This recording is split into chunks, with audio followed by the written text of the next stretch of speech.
अस्सलाम वालेकुम BEd second semester. आज के लेक्चर में हम पढ़ेंगे रियल नंबर सिस्टम। और ये जिस बुक से हम पढ़ेंगे वो मैं आपको शो करवाती हूँ और ये मैं आपको शेयर भी कर दूंगी इसकी पीडीएफ।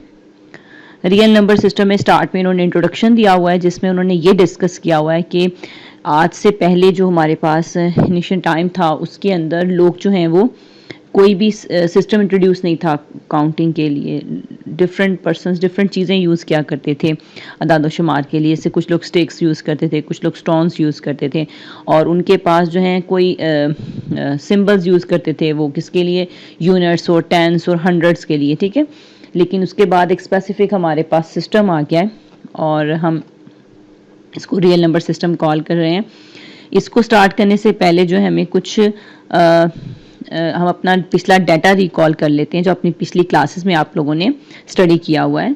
इसमें जैसे सबसे पहले मैं यहाँ नज़र आ रहा है नेचुरल नंबर्स। इनको जो है नेचुरल नंबर्स के अलावा काउंटिंग नंबर्स भी कहते हैं। क्यों? क्योंकि यहाँ लिखा हुआ था numbers 1 2 3 are used to count certain objects are called natural और काउंटिंग नंबर्स। और इसके सेट को किससे डिनोट करते हैं आप ये पहले भी जानते हैं, इसको हम पढ़ चुके हैं। एन से इसको हम डिनोट करते हैं, ठीक है। और इसके एलिमेंट जो है 1 2 3 से स्टार्ट होकर 100 चलते हैं। ये हमारे पास नेचुरल नंबर्स का सेट है। उसके बाद नेक्स्ट हमारे पास यहाँ पे whole numbers. The natural numbers together with zero from set of whole numbers noted by W। अब यहाँ ये 1 2 3 से स्टार्ट हुए थे, इसके अंदर जीरो इन्वॉल्व नहीं था। जब जीरो नंबर भी इसमें ऐड हो जाएगा तो ये होल नंबर्स का सेट बन जाएगा और इसको हम W से शो करते हैं, ठीक है।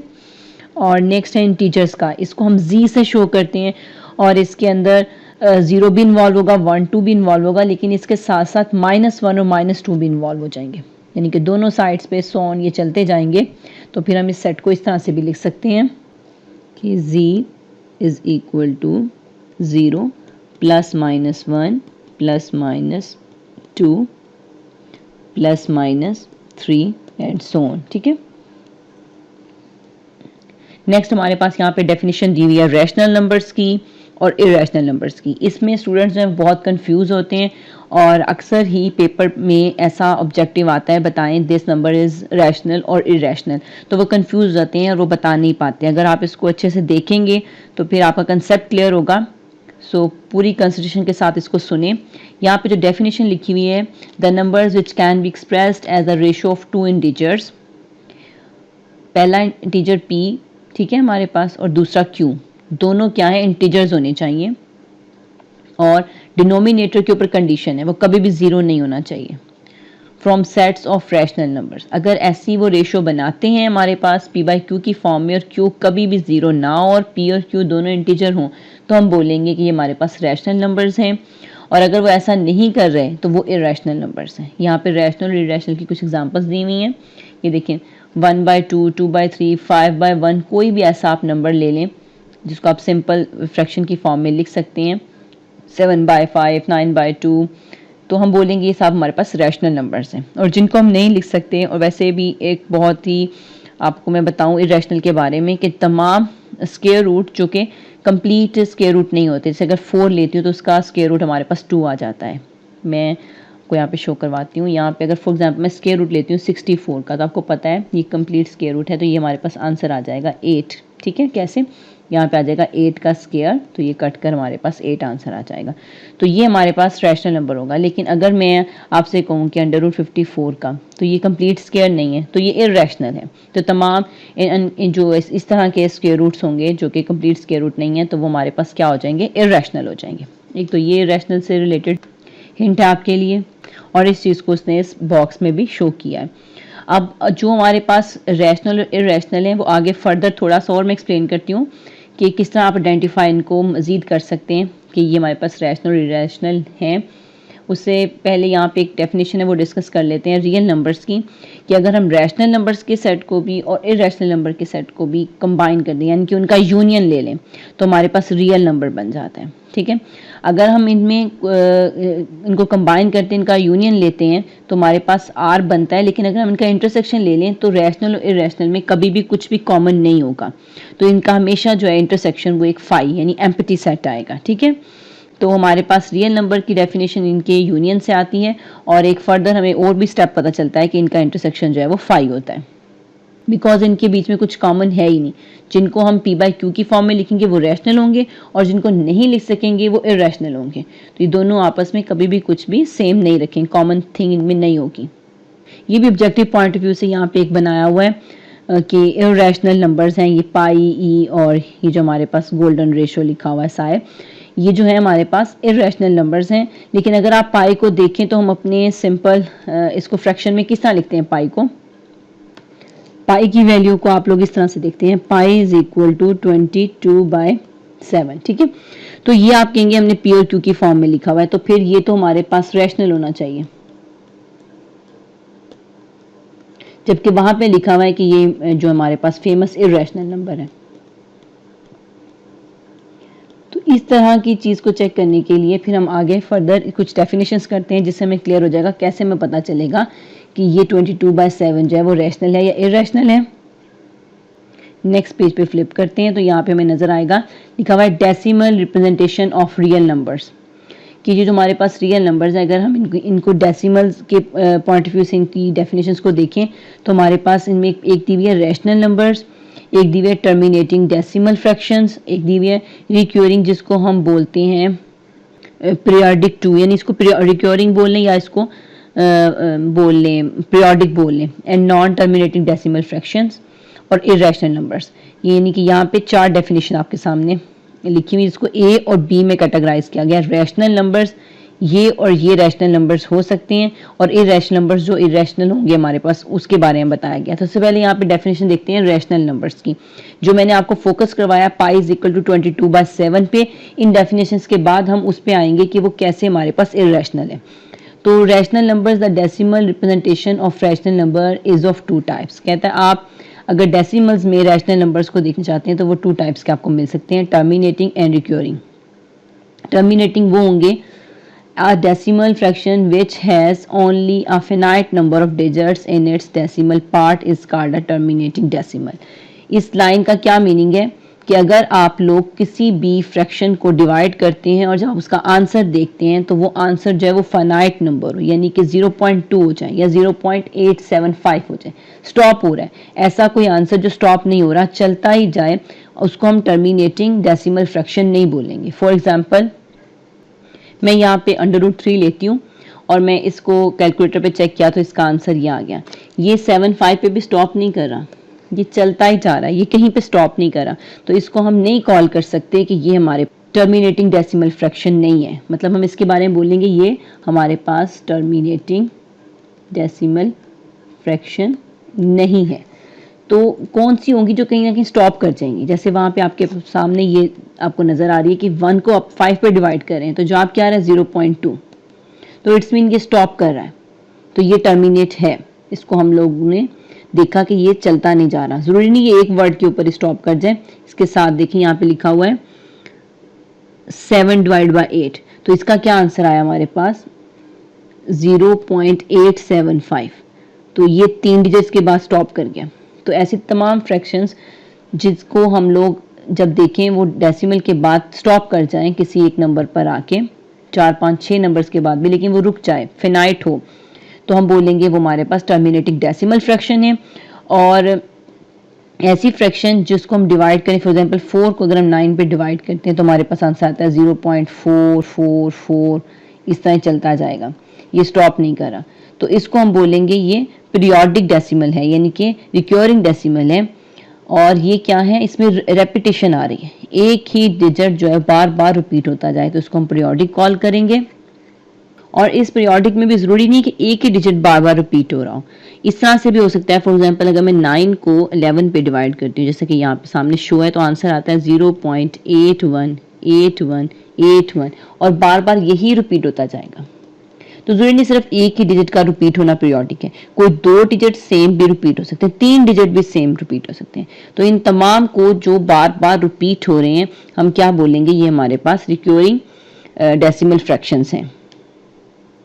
लेकिन ये भी टर्मिनेट नहीं हो रही, मतलब जैसे ये स्टॉप हो रही थी ना कि ये 3 डिजिट्स के बाद स्टॉप होगी, ये स्टॉप नहीं हो रही, ये चलती जा रही है, इसको मैथमेटिकली हम यूँ लिखते हैं, जब ये स्टॉप नहीं होती तो इसको हम कहते हैं कि हम इसको लिख सकते हैं 0.4, ऊपर ऐसे हम बार डालते हैं, इसका मतलब 4 बार बार रिपीट है, ये टर्मिनेट नहीं हो रहा, ये स्टॉप नहीं हो रहा, इसमें टर्मिनेशन पॉसिबल नहीं है। तो ये हमारे पास कौन सा फिर फ्रैक्शन कहलाएगी, फुल नेम बनेगा इसका recurring and non terminating decimal fraction. कि ना तो एक तो ये बार बार रिपीट होती है यानी पीरियोडिक है, और दूसरा ये टर्मिनेट नहीं हो सकती, तो कंप्लीट इसका नेम बन जाएगा। और इसको हम कैसे लिख सकेंगे, इसमें क्योंकि दो चीजें रिपीट हैं तो दोनों के ऊपर बार कर देंगे ऐसे। तो ऐसे तमाम जिनको हम स्टॉप कर सकते हैं 2 या 3 डिजिट के बाद, कर नहीं सकते, जो स्टॉप हो रहे हैं फ्रैक्शन में ऑटोमेटिकली हमारे पास शो हो रहे हैं वो टर्मिनेट हैं, और जो नहीं हो रहे वो नॉन टर्मिनेटिंग तो हैं, पर उनकी भी आगे कुछ पीरियोडिक हैं और कुछ हमारे पास पीरियोडिक नहीं होंगे। ठीक है, जो पीरियोडिक होंगे उनके लिए हम बोलेंगे कि ये हमारे पास रैशनल है, यानी कि जो टर्मिनेट हो गए वो तो कंफर्म रैशनल हो गए, और जो हमारे पास पीरियोडिक हो गए नॉन टर्मिनेट है वो भी हमारे पास रैशनल है। तो फिर इरैशनल कौन से बच जाएंगे, ऐसे जो कि ना तो टर्मिनेट हो और ना ही वो नॉन रिक्योरिंग हो, यानी कि बिल्कुल रैंडम उनके आंसर आ रहे हो। फॉर एग्जांपल √2 का यहाँ पे आंसर लिखा है, तो उसके बारे में उन्होंने कहा 1 4 1 4 2 1 3 5 6 2।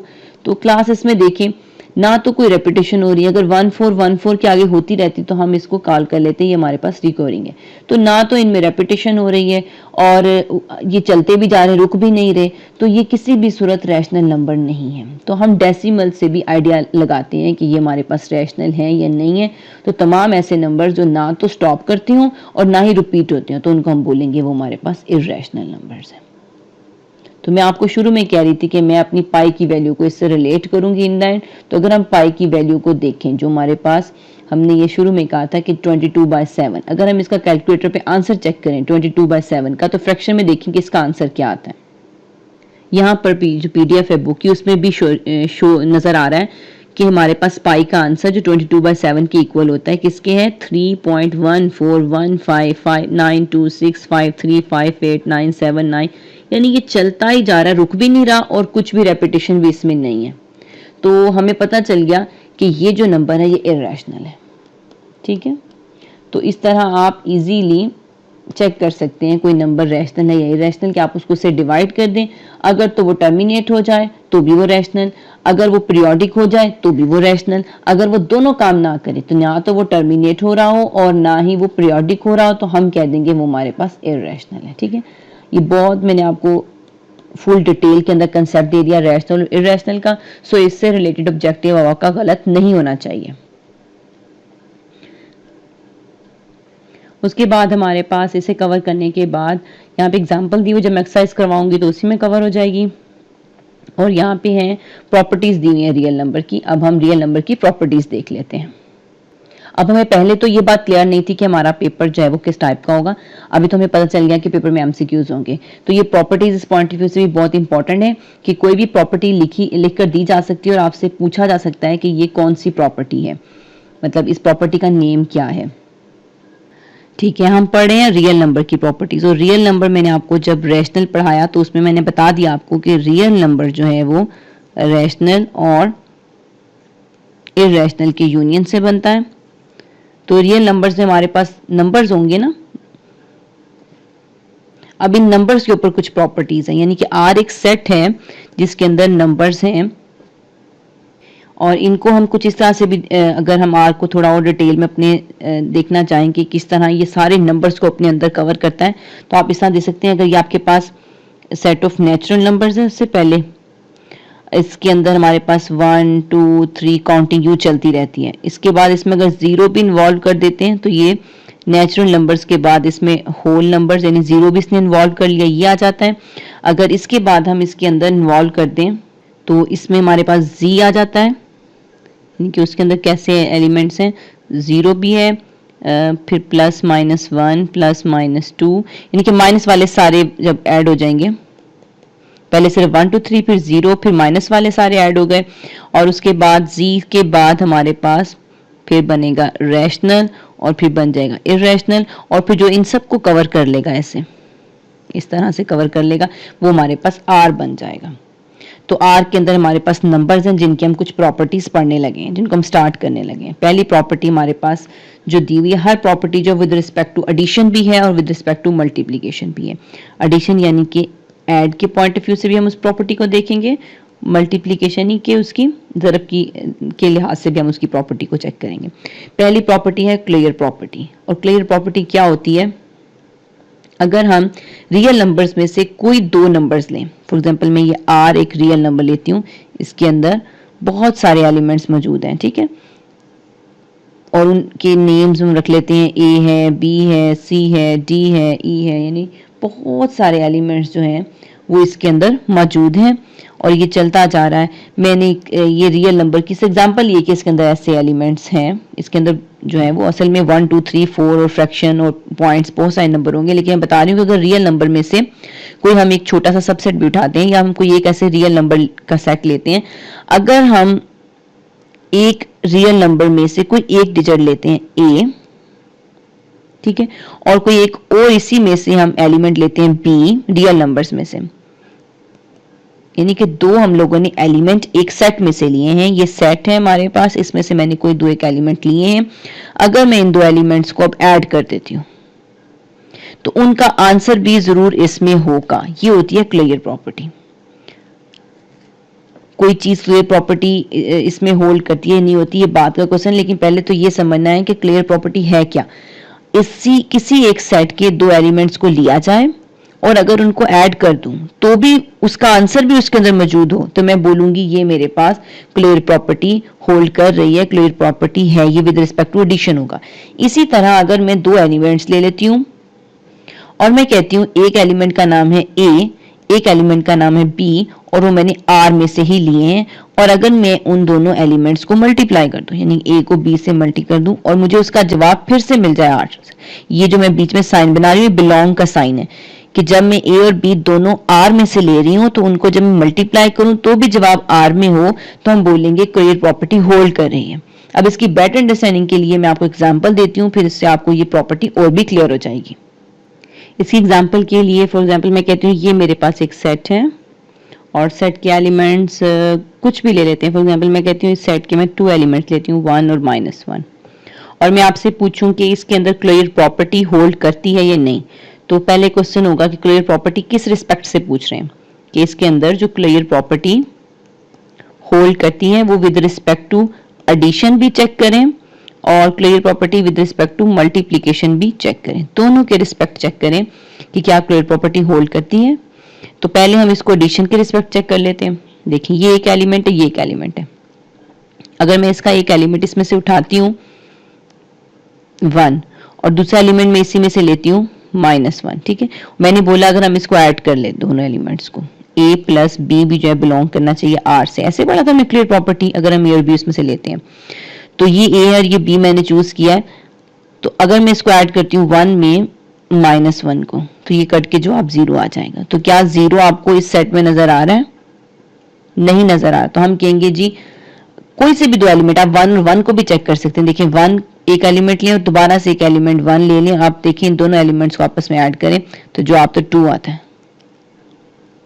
तो ये हमारे पास ना तो इसके अंदर 2 है ना इसके अंदर 0 है, तो हम बोलेंगे with respect to addition clear property hold जो है वो नहीं करती, ठीक है, हम इसे कह देंगे ये प्रॉपर्टी तो होल्ड नहीं की। अब नेक्स्ट देखते हैं second property. Second property with respect to multiplication check करते हैं। हमारे पास क्या एलिमेंट है 1 और -1, 1 को 1 से मल्टीप्लाई करें 1 आ जाता है, एक एलिमेंट 1 ले लें इसको -1 से मल्टीप्लाई करें तो जवाब -1 आता है, वो भी इसके अंदर है। 1 को 1 से मल्टीप्लाई करें जवाब इसके अंदर आ जाता है, 1 वो भी इसमें है, और -1 चूज कर लें, -1 को -1 से मल्टीप्लाई करें जवाब 1 आ जाता है, वो भी इसके अंदर है। यानी कि आप कोई से दो एलिमेंट्स चूज कर लें इसमें से, चाहे वही एलिमेंट चूज कर लें, तो आप देखेंगे कि हर एलिमेंट को जब हम कोई दूसरा एलिमेंट जब चूज करते हैं उससे मल्टीप्लाई करते हैं तो आंसर वापस उसी सेट में हमें नजर आता है। तो हम कहेंगे जी ये जो हमने क्वेश्चन अराइज किए थे स्टार्ट में 2, उसके बारे में हम ये बोलेंगे यस हमारे पास क्लियर प्रॉपर्टी होल्ड कर रही है with respect to multiplication but not with respect to addition. तो इस तरह हम इजीली चेक कर सकते हैं हर प्रॉपर्टी को। अब मैंने आपको एक प्रॉपर्टी डिटेल में बता दी 2 नंबर्स को लेके, बाकी हम स्मूथली बाकी प्रॉपर्टीज को देखते हैं। ये थी हमारे पास क्लियर प्रॉपर्टी। नंबर 2 है हमारे पास कॉमोटेटिव प्रॉपर्टी। इस प्रॉपर्टी में है कि हमारे पास रियल नंबर जो है वो कॉम्यूटेटिव होते हैं इन एडिशन एंड मल्टीप्लीकेशन। ये जो हमने ऊपर clear property with respect to real number देखी, हमने बोला कि ये हमारे पास होल्ड करती है एडिशन के लिहाज से भी और मल्टीप्लीकेशन के लिहाज से भी। लेकिन मैंने आपको यहाँ पे जो नॉट होल्ड करवा के दिखाई वो तो मैंने एक स्मॉल सेट लिया था ना, मैं पूरे रियल नंबर की बात कर रही हूँ। फुल रियल नंबर में चाहे जो मर्जी 2 नंबर्स आप उठा लें उसका जवाब आपको उसी में मिल जाए, क्योंकि रियल नंबर में तो सारे नंबर्स आ रहे हैं, तो कभी भी ऐसा नहीं हो सकता कि उसका सम या मल्टीप्लिकेशन उसी में ना आए। तो क्लियर प्रॉपर्टी फॉर आर के लिए हर सूरत होल्ड करती है।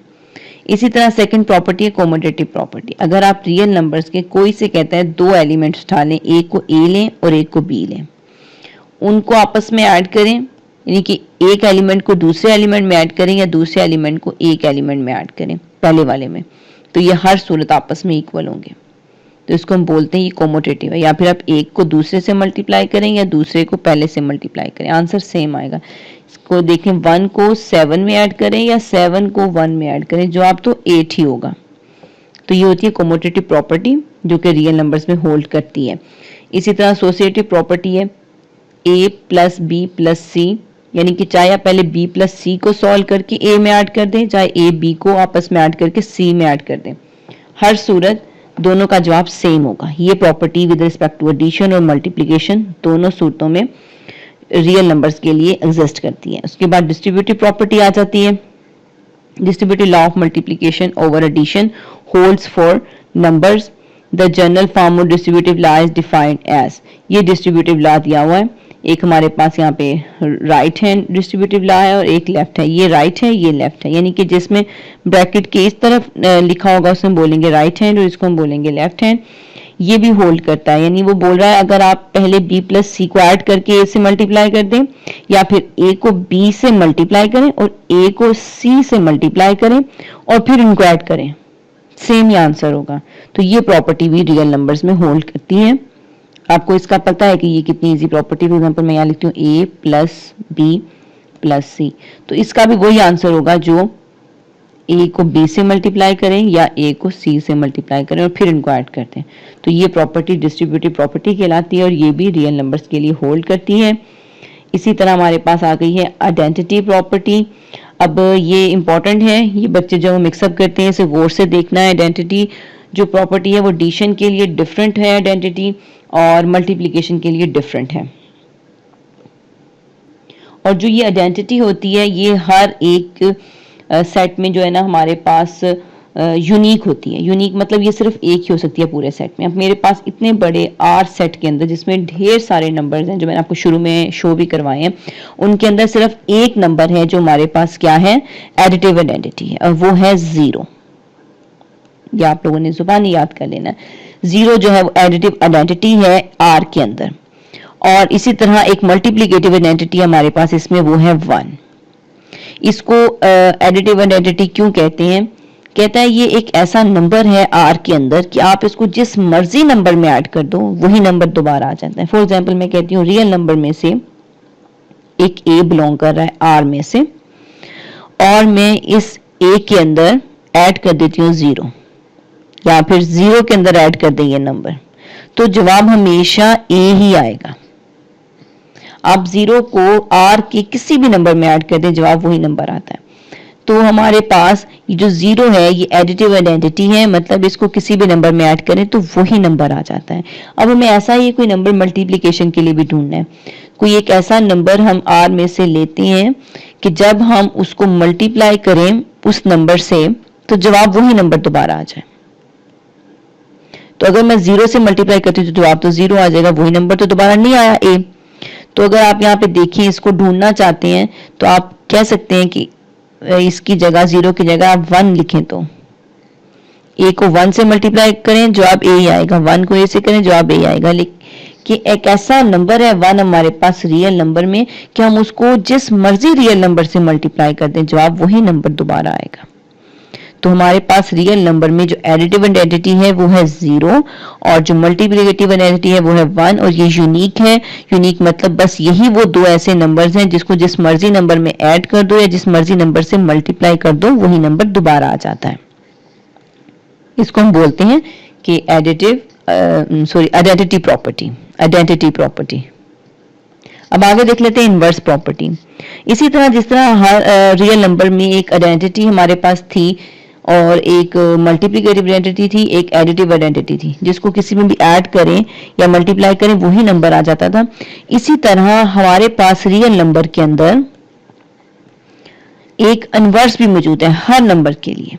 ठीक है, अगर आपके पास रियल नंबर में ढेर सारे नंबर हैं, उसमें से एक नंबर ए चूज करते हैं, तो कहता है जरूर इसी सेट के अंदर हमें एक ऐसा नंबर भी मिल जाएगा जो कि -a होगा।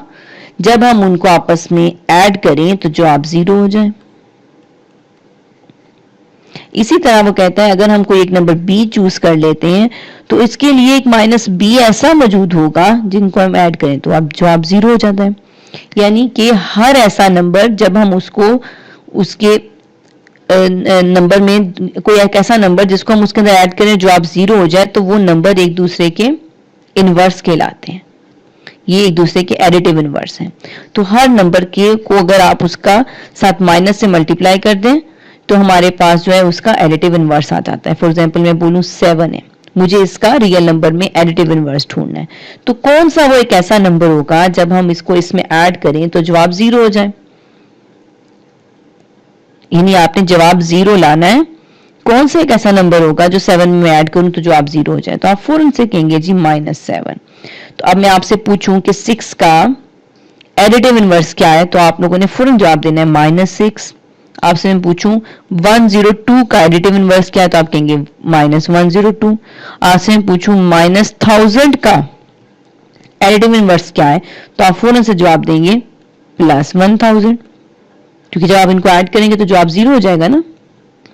तो हर वो नंबर जब उसको उसके अंदर ऐड करें जवाब 0 हो जाए तो वो उसका एडिटिव इनवर्स होता है। इसी तरह हर वो नंबर जब उसको उससे मल्टीप्लाई करें और जवाब 1 हो जाए तो उसका मल्टीप्लिकेटिव इनवर्स होता है।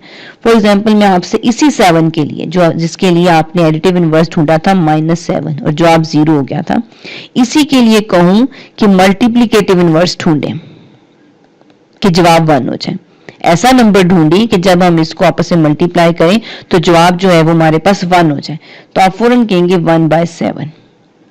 7 का जब हम रेसिप्रोकल लेते हैं उसको हम इजीली कट कर देते हैं तो जवाब 1 आ जाता है। तो हर नंबर फॉर एग्जांपल आप 3 का ढूंढना चाहते हैं इनवर्स मल्टीप्लिकेटिव इनवर्स तो आप कहेंगे 1/3, क्योंकि जवाब कट के 1 आ जाएगा।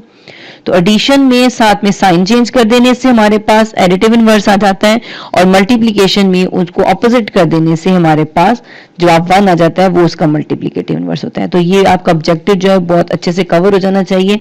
आपसे पेपर में पूछा जाए एडिटिव आइडेंटिटी क्या है रियल नंबर की तो आपने फौरन बोलना है वो 0 है। आपसे पूछा जाए कि मल्टीप्लिकेटिव आइडेंटिटी क्या है तो आपने कहना है 1 है। आपसे कोई पूछ ले कि इस वैल्यू का कोई भी एक वैल्यू लिख दी जाए, जैसे कि लिख दिया जाए 9 और कहा जाए इसका एडिटिव इनवर्स निकालें तो आपने फौरन से कहना है इसका एडिटिव इनवर्स -9 है। और अगर कोई कहे 9 का मल्टीप्लिकेटिव इनवर्स बताएं तो आपने फौरन से कहना है इसका मल्टीप्लिकेटिव इनवर्स जो है वो 1/9 है। ठीक है, ये हमारे पास क्लियर हो गई यहाँ पे। उसके बाद यहाँ पे एक डेंस प्रॉपर्टी दी हुई है, कह रहा रियल जो हमारे पास नंबर्स हैं आप कोई भी सेट में से ढेर सारे नंबर्स में से कोई से 2 नंबर्स ए और बी उठा लें, there will always a number c such that, कहता है इनके दरमियान फिर एक नंबर सी ऐसा मिल जाएगा इन दोनों के दरमियान जो कि बी से छोटा होगा और ए से बड़ा होगा। यानी कि हर नंबर के दरमियान हम एक और नंबर ढूंढ सकते हैं।